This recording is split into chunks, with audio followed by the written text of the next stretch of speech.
after joining this company. तो इस तरह से आपको क्वेश्चन पूछना है, देन उसका जवाब देना है. मेरा मेन पर्पस क्या है आप. Hello everyone. So are you ready to learn about state of position in future form? In a previous video, we learned about state of being and state of position in present and in past.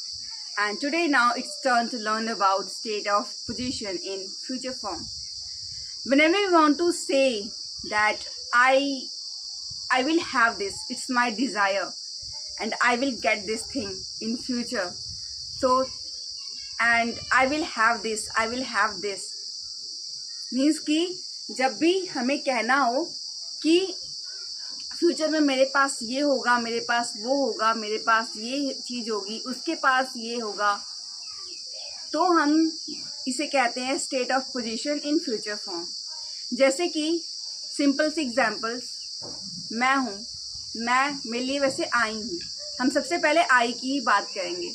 अब जैसे मैं कहूँ कि पता है मेरे पास ना एक बहुत सुंदर घड़ी होगी, मेरे पास मर्सिडीज़ होगी, देखना 5 साल बाद ना मेरे पास एक बहुत बड़ा घर होगा, देखना 2 साल बाद ना मेरे पास बहुत सारे पैसे होंगे, मेरे पास बहुत सारे ड्रेसेस होंगी, मेरे पास आम होंगे, मेरे पास मैंगो होंगे, मेरे पास मीन्स दुनिया की सारी चीज़ें होंगी. तो हम इसे कैसे कहेंगे? मेरे पास कोई चीज़ होंगी.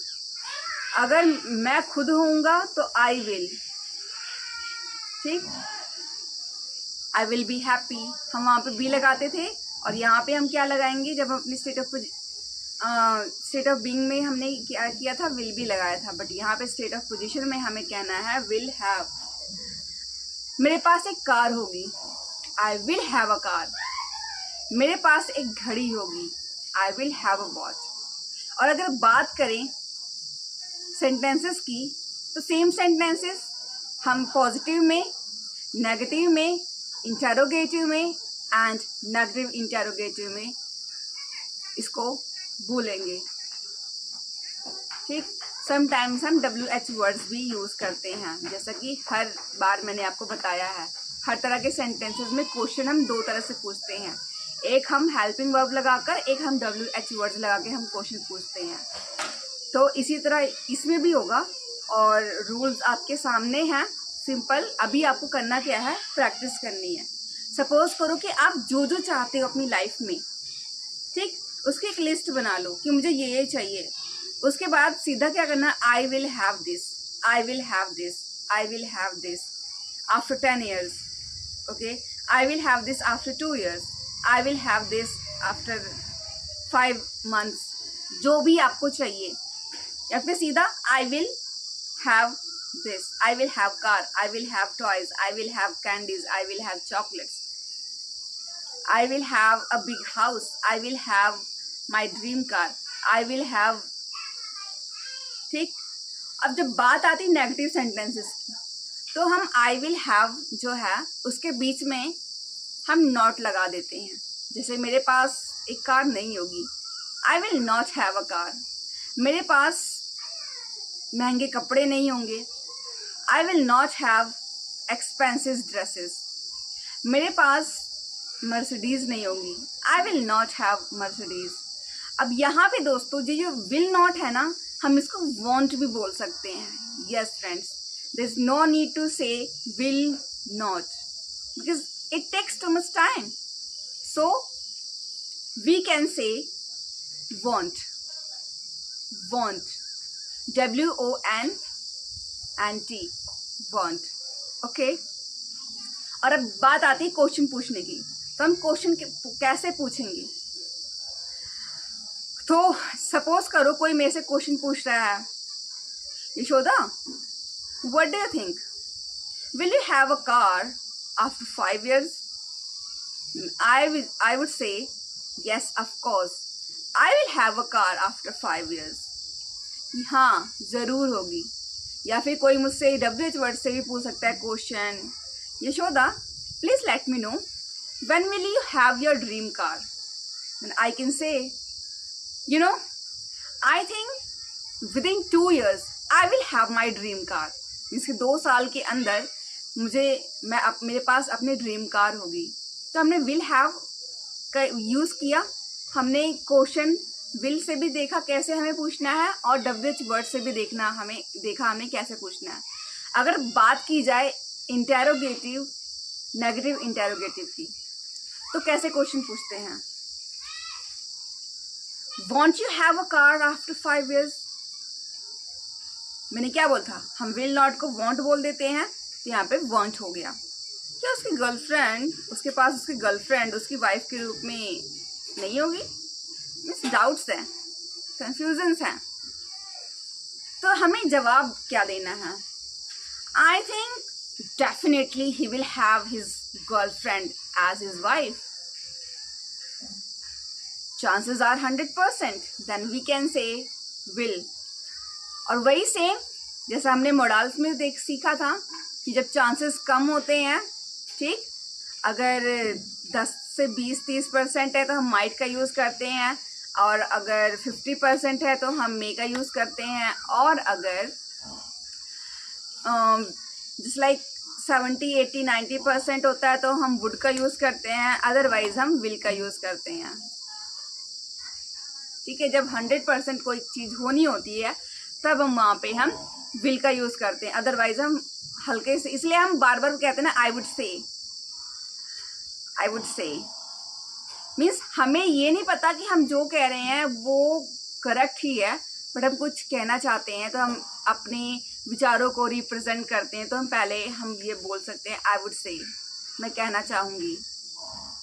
ठीक, तो आई होप फ्रेंड्स कि आपको आज की वीडियो भी अच्छी लगी हो और समझ भी आई हो, क्योंकि स्टेट ऑफ पोजीशन में फ्यूचर में कुछ ज़्यादा कन्फ्यूज़न है नहीं, क्योंकि इसमें पता क्या होता है, चाहे आपका कोई भी पर्सन हो, आई हो, ही हो, शी हो, इट हो, वी हो, यू है, या फिर दे है, या फिर कोई भी सिंगुलर नाउन हो गया, या फिर कोई भी सिंगुलर प्रोनाउन हो गया, या फिर प्लूरल नाउन हो गया, या फिर प्रोनाउन हो गया, वहाँ पे आपको ओनली विल हैव का यूज़ करना है, जैसे हमने पास्ट वाले में किया था, ओनली हमने हैड का यूज़ किया था, और सेम हमें यहाँ भी ओनली विल हैव का यूज़ करना है। तो यहाँ पे कंफ्यूजन की तो कोई बात नहीं है, बस आपको प्रैक्टिस ये करनी है। अब सपोज करो जब जैसे हम बात करते हैं तो हम कैसे बात करते हैं, बस हमको वो प्रैक्टिस करनी है। ठीक है, हमें वो प्रैक्टिस करनी है। एक सेंटेंस लो, आप उसके 4 टाइप्स के सेंटेंस बना लो, ठीक है, और उसके बाद में जब आप इतना कर लो ना, तो उसके बाद आप प्रैक्टिस करो। अब क्वेश्चन पूछो अपने आप से, जैसे कि मैं अपने आप से क्वेश्चन पूछती हूँ। Okay, let me tell you कैसे। Will I have a car now? Give answer. Yes, I am sure I will have a car. I assure you I will have a car. What do you think? Will you have a big house? Of course, I will have a big house.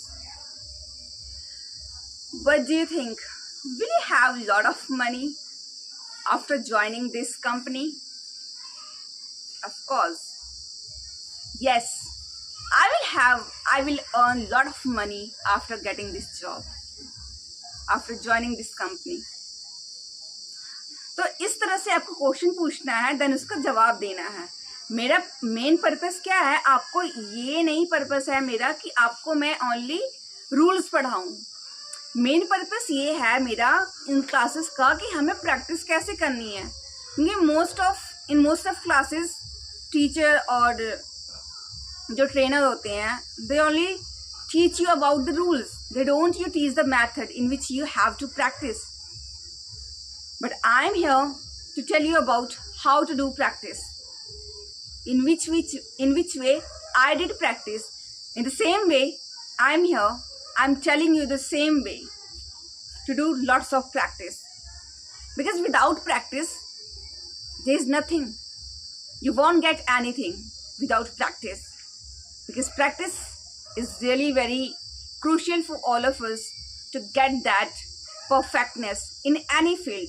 I'm not talking about only in English language. So it's totally up to you. Just set your mind and just think. It's really a hard nut to crack? No, I don't think so. It's my cup of tea. I can do it. And I will show everyone that I have that tendency to teach and to learn anything, whatever I dream about. So we will meet in our next video. Till then, keep learning, keep practicing, and just keep smiling. Bye-bye.